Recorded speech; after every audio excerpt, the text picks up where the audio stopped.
رسول الله رسول الله رسول الله رسول الله رسول الله ربنا وبالإسلام رسول الله رسول الله رسول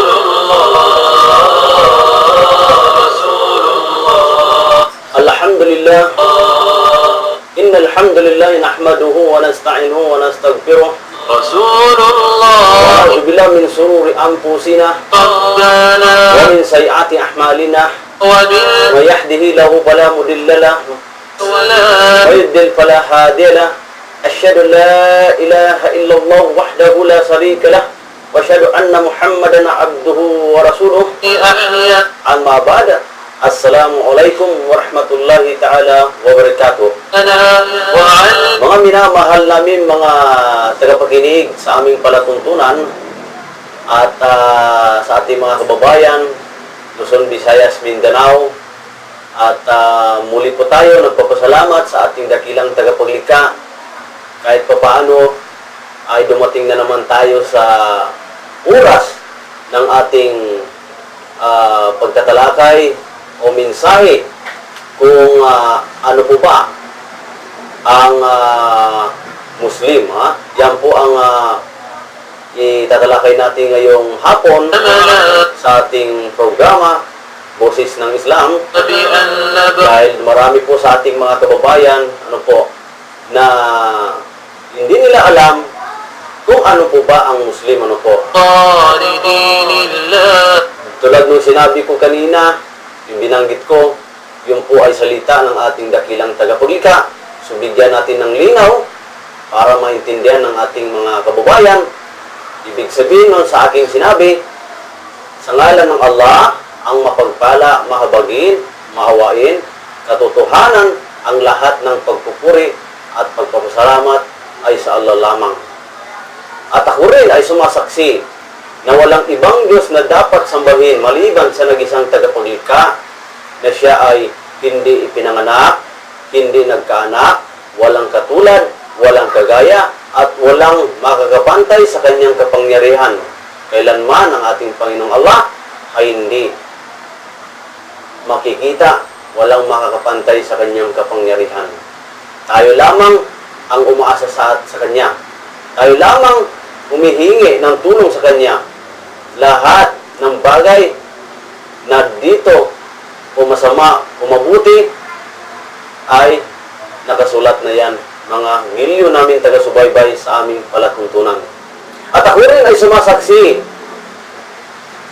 ang lahat ng mga propeta at sugo at pinakahuling propeta Muhammad sallallahu alaihi wasallam, na siya ang may dalang patnubay sa sangkatauhan, na ang tinatawag na huling revelasyon, huling tipan, ang banal na Quran.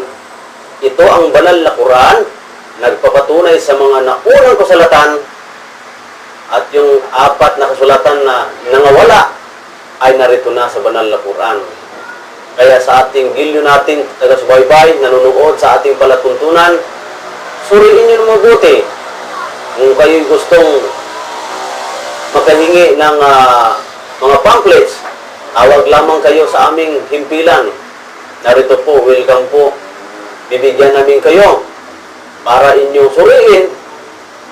Sabi nga ng ating Panginoong Diyos Allah ay wala tayong favoritism, wala tayong pipiliin kahit sino man, dahil iisa lang ang ating pinagmulan. Yan pong sinabi ng ating dakilang tagapaglikha, ay iisa lang ang ating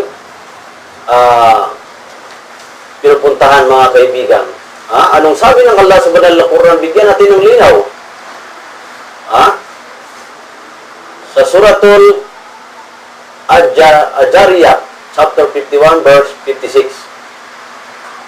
Pakinggan mo natin, sinabi ng Allah, Bismillahirrahmanirrahim, wa ma khalaqtul jinna wal insan illa liya'budun. Ibig sabihin, sa wika ng ating maintindihan, nilikha ko ang lamang ang jin at ang tao upang ako'y kanilang sambahin. So, sino ba yung tao na unang tao na nilikha ng ating Panginoong Allah? Kundi si Adan alayhisalam. Yan. Nilikha niya ang jin at ang tao ay si Adan.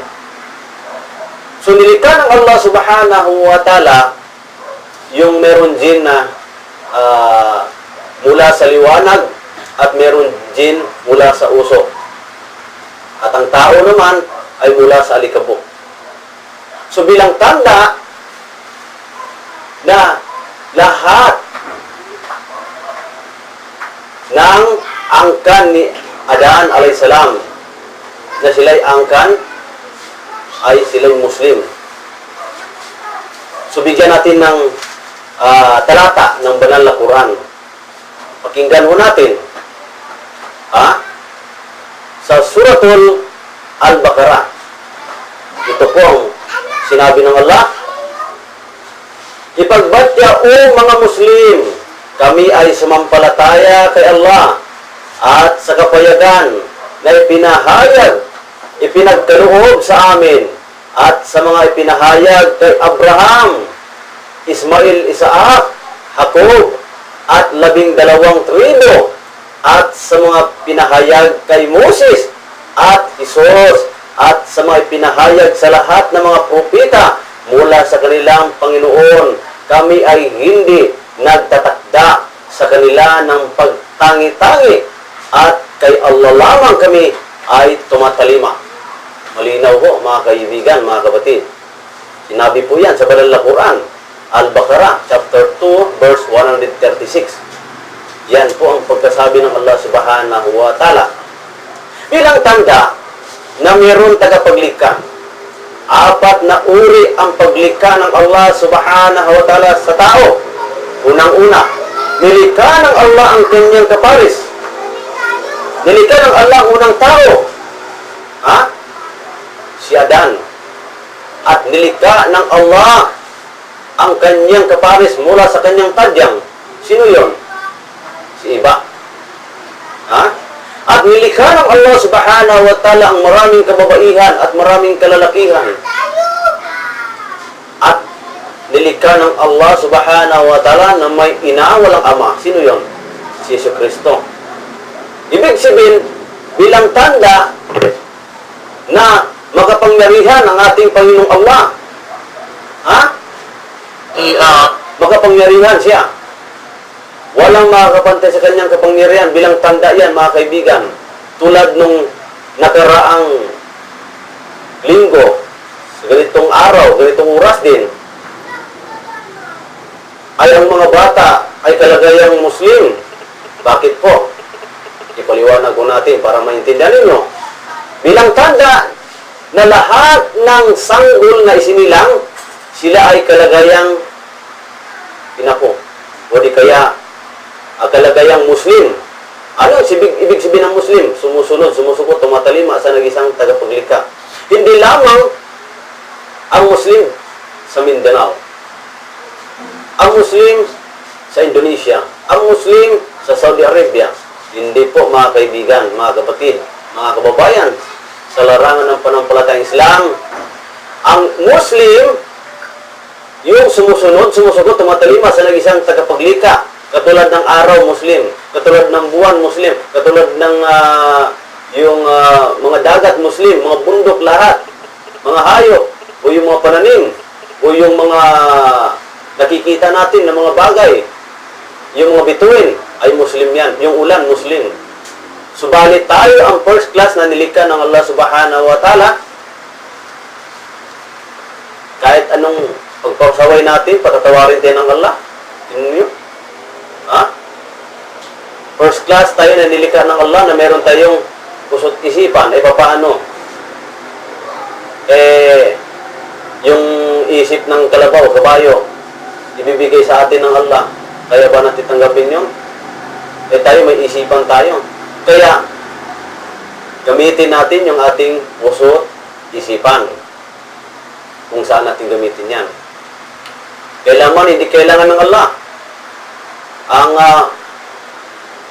Yung makamundong bagay, ikaw ay presidente, general, doktor, o ikaw ay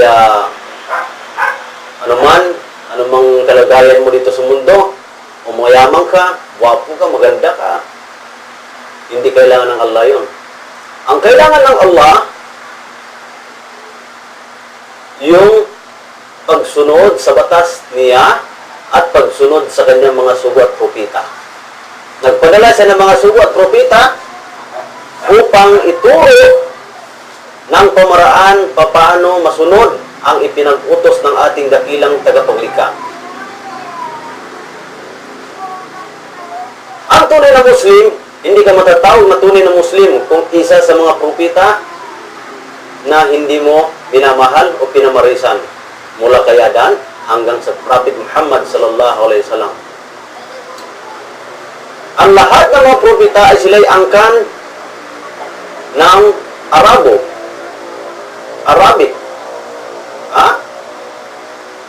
Diyan sa area ng Kingdom of Saudi Arabia, yan ang angkan nila.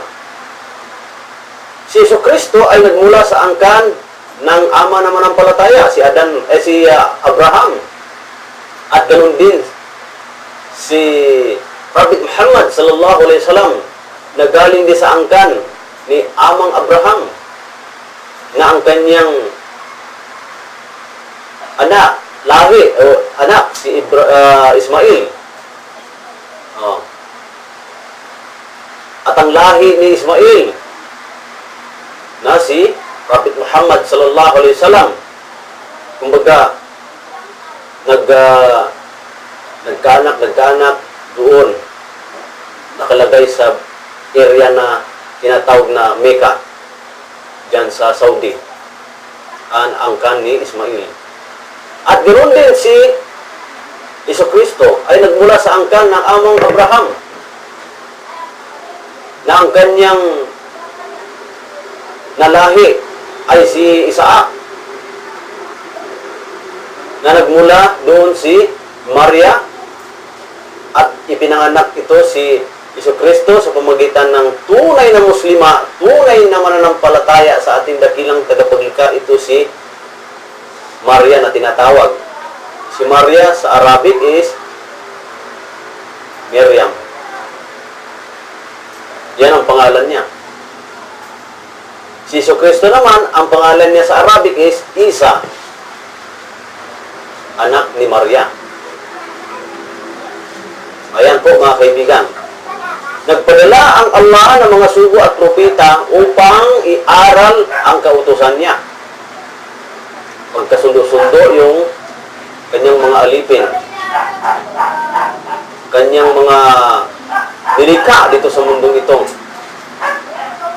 Bakit magpapadala ang Panginoong Allah ng mga sugo at propeta kung hindi natin pamarisan at sundin? Walang saysay yung pag-utos sa kanila. Kaya nag-utos ang Allah subhanahu wa ta'ala sa mga sugo at propeta para iaral ang ipinag-utos ng Allah subhanahu wa ta'ala. Yan po mga kapatid, na malinaw na ipinarating natin sa inyo, at sinabi ng Allah sa banal na Quran, Ya ayyuhalladhina amanu ittaqullaha hatta tukatihi wa la tamutunna illa wa antum muslimun. Ibig sabihin, o kayong mga mananampalataya, yun ang sinabi, o kayong taga Mindanao, o kayong taga Saudi, kumbaga, sinabi niya, o kayong mga mananampalataya, pangkalatan, matakot kayo sa tunay na pagkatakot. Ano yung pagkatakot na tunay na pagkatakot? Matakot kasi yung asawa? Matakot kasi yung siyuta? Matakot ka sa tao? Wag. Matakot ka sa tunay na pagkatakot na siyang lumikha sa iyo na kumplito. Na huwag mong hayaan na ikaw ay datna ng kamatayan, na ikaw ay hindi Muslim. Yan, malinaw. Malinaw mga kapatid. mga kababayan, mga giliw namin taga-subaybay sa aming palatuntunan. Malinaw na sinasabi ng Allah subhanahu wa ta'ala. Ayan, unti-unti natin bigyan ng linaw kung ano po ba ang aral ng Islam. Ako po, sa pananaliksik ko sa ibang sikta, sinuri ko 5 taon. Subalit, wala akong nakitang katotohanan yung mga utos ng Allah subhanahu wa ta'ala sa mga suwat propita. Tulad ng sinabi ko, hindi ka tunay na mananampalataya, hindi ka tunay na Muslim kung isa sa mga propita ay tinakwil mo. Kailangan pamarisan mo, mamahalin mo kung anong kanilang mga gawain mula kay Adan hanggang kay Prophet Muhammad. Sumakanila nawa ang kapayapaan habag ng Allah subhanahu wa ta'ala. Yan po mga kapatid ang ipinarating ng ating dakilang tagapaglikha sa mga sugo at propita ng Allah subhanahu wa ta'ala. Kaya mga minamahal namin mga kapatid, malinaw na sinasabi ng Allah sa banal na Quran, ang kapayagang ito, yung tulad ng ipinahayag kay among Abraham, yung tinatawag na kalatas, ayon po sa sinasabi ng Allah sa banal na Quran na makasulatan. Sa Suratul Al-Alaq,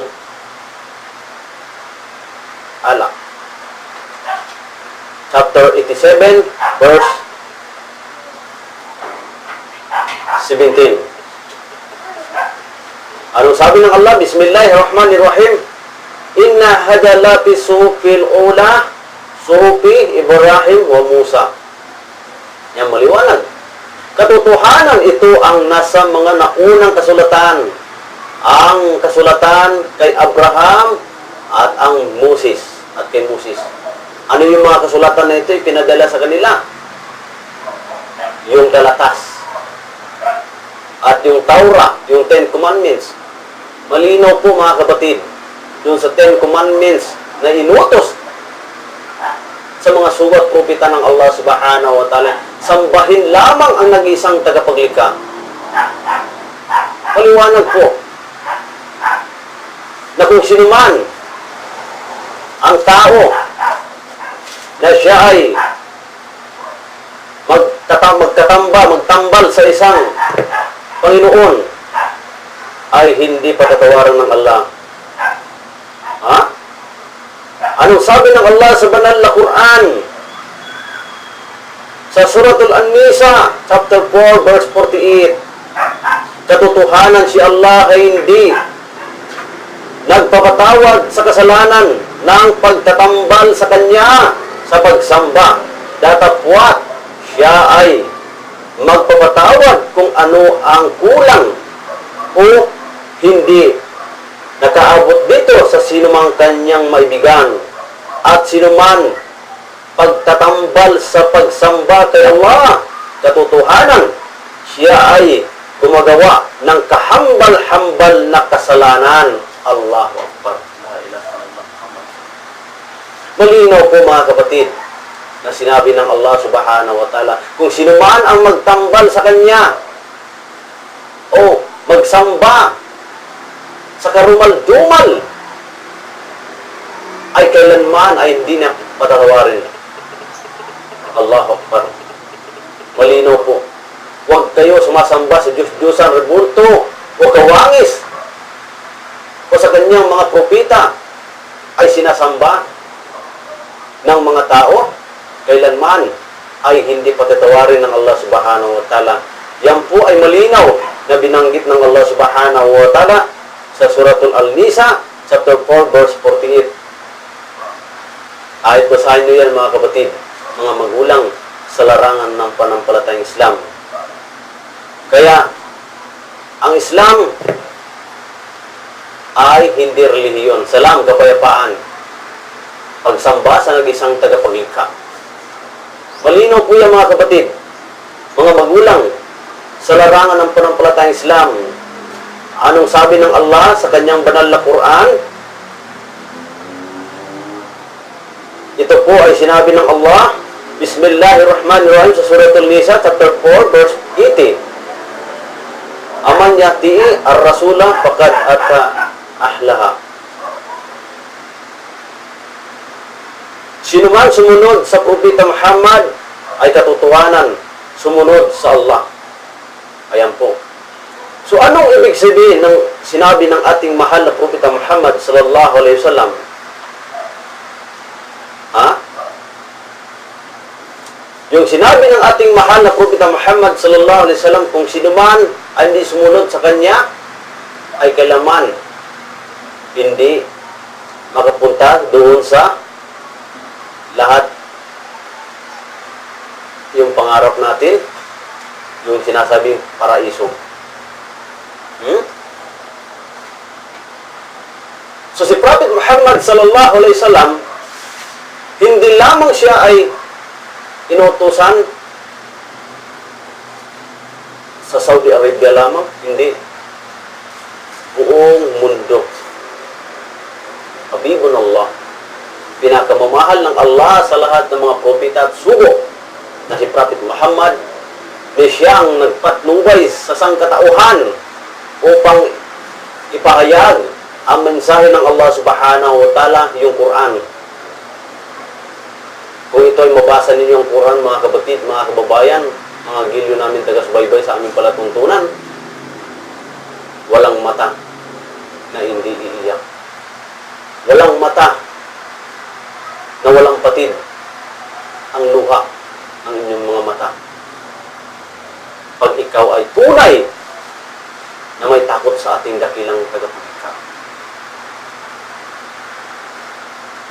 Kahit kasing bato, kasing tigas ng bato ang iyong puso, kung ikaw ay mabasa mo ang salita ng Allah subhanahu wa ta'ala sa banal na Quran, ayan, ay puro salita ng Allah subhanahu wa ta'ala.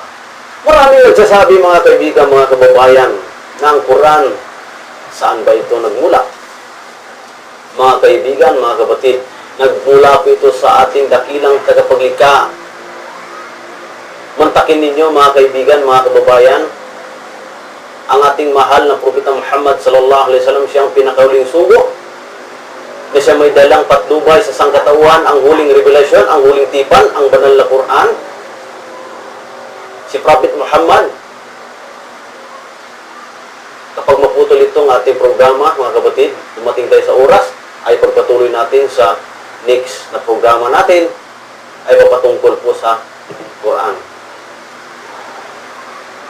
Ang Quran, mga kapatid, ay pinahayag diyan kay Prophet Muhammad sallallahu alaihi wasallam. Si Prophet Muhammad di marunong sumulat, bumasa, dahil sa kapangyarihan ng ating dakilang tagapaglikha. Inutusan niya si Anghel Gabriel.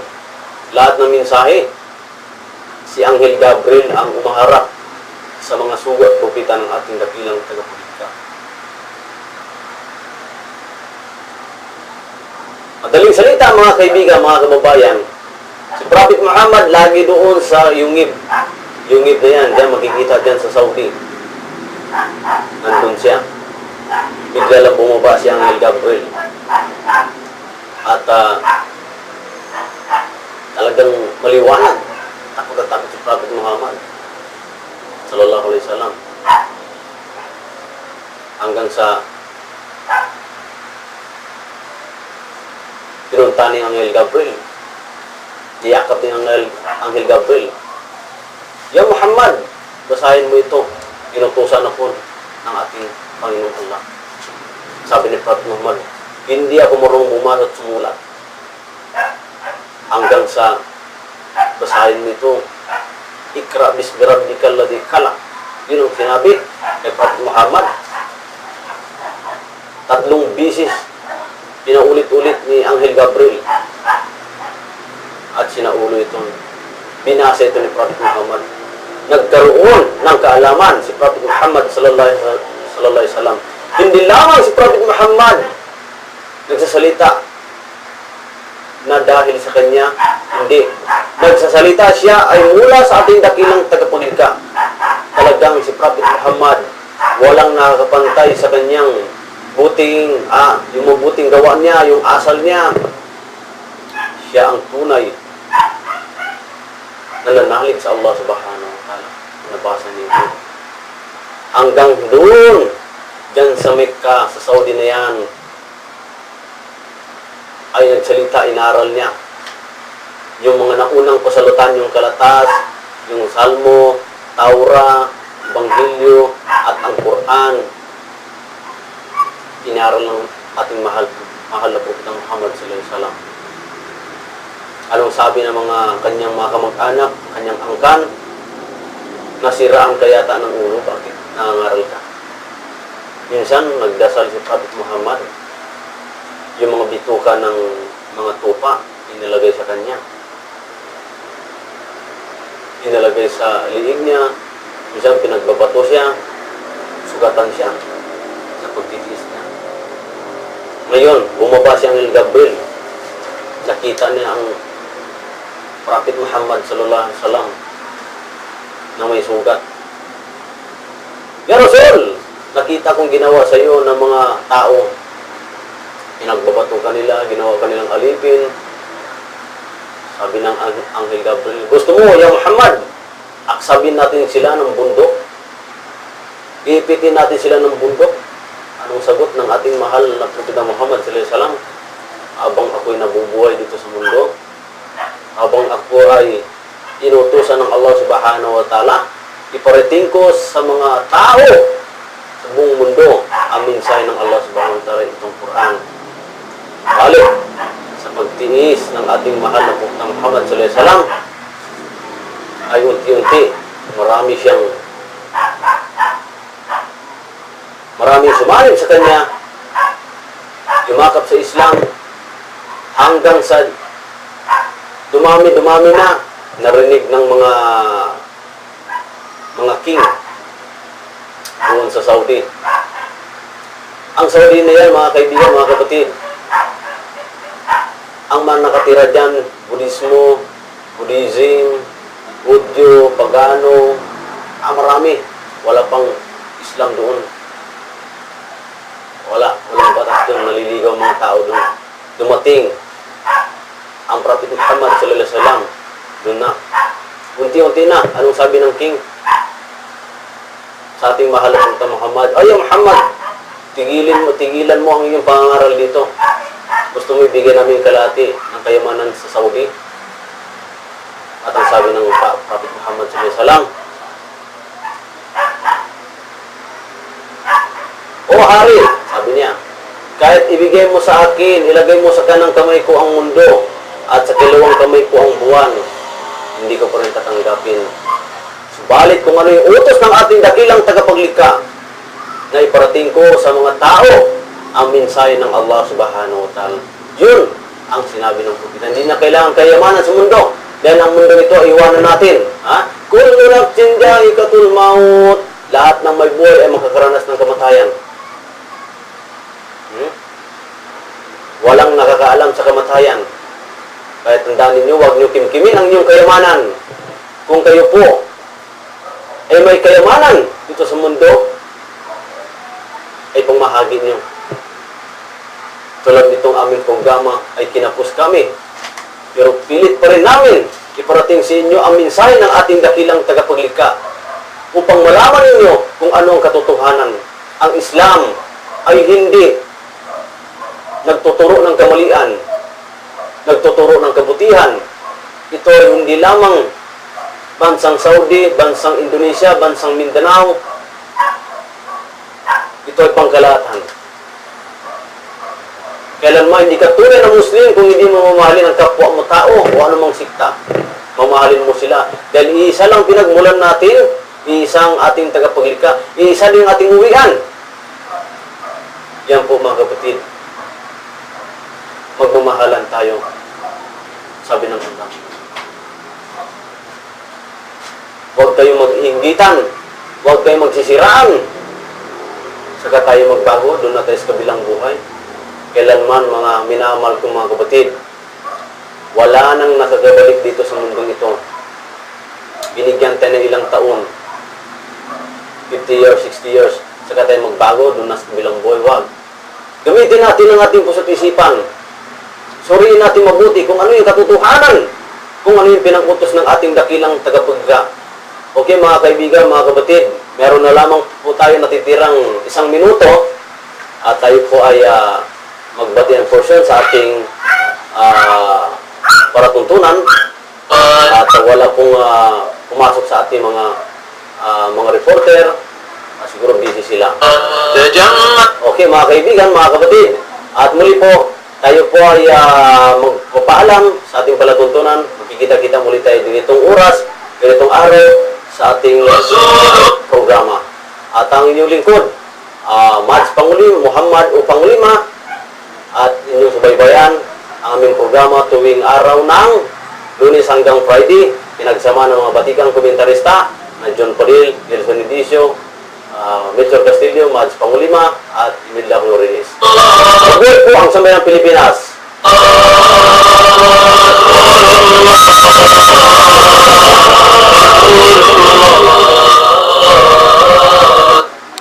رسول الله